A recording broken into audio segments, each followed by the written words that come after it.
All right. Well, something that it was kind of interesting what had come up about this raid of the UCLA campus, and really what obviously is coming out from all these activist channels.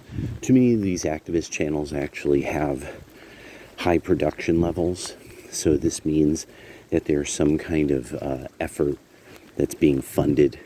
Fox just reported on one of these various nonprofit organizations, and it's Marxist in nature, and really there's all these boomers that have money that they really believe in Marxist claptrap, and are more than willing to doom the next their grandchildren, their children to a world that they won't be in.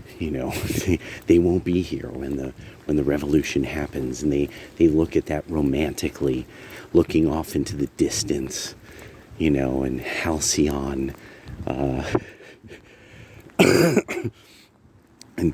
in some drug-induced mystical moment, they see their place in history, at the end of history. So one of the things that I wanted to touch on, to be very serious, is a lot of people who are left of center, especially the progressives. You have to understand that what you saw at UCLA, the Battle of UCLA, there, that was the red pill, in a way.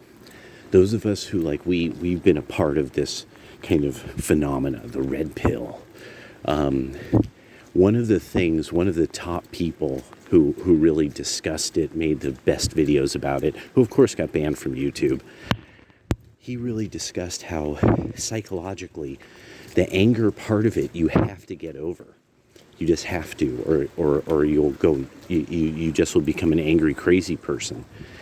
And he's like, and he said that's kind of this idea of men achieving self-actualization in the hierarchy of needs, and that idea. And there was this whole great video on this.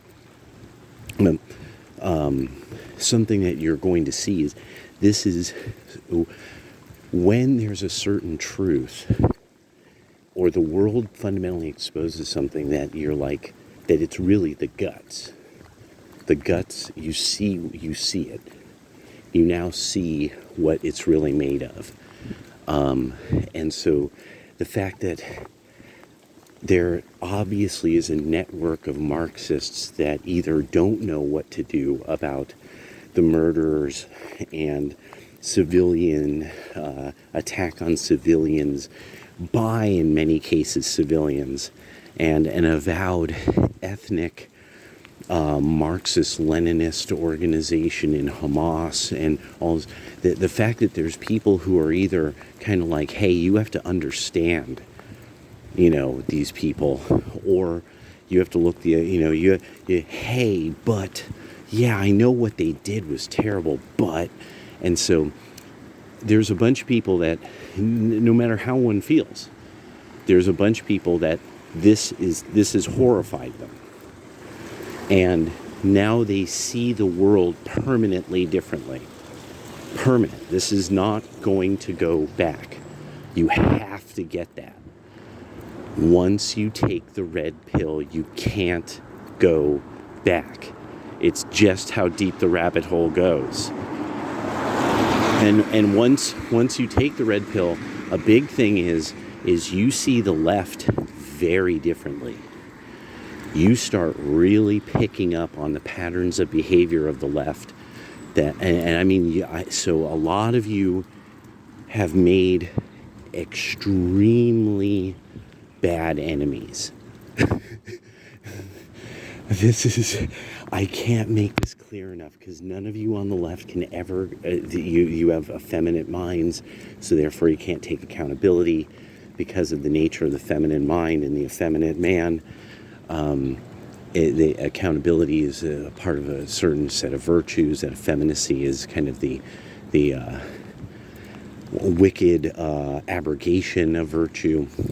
And so what this ends up becoming is, okay, so now you got this situation that you have these people that they see reality now totally differently than they did before.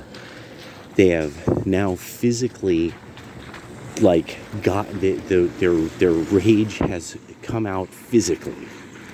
Now they're going to have to contain it and plan. And remember, you messed with a group of people who are kind of the smartest people on the planet. Highly achieved, very smart, and very nepotistic. There's just a certain level at which you respect these people. You let them do their thing. They will, yeah. You make clear the boundary lines, but you let them do their thing. And now, yeah. So I just thought I would drop that because can in the comments from people understand? Can I get a mwahaha, red pill? So because it's gonna be like that, we're gonna be proven quite right.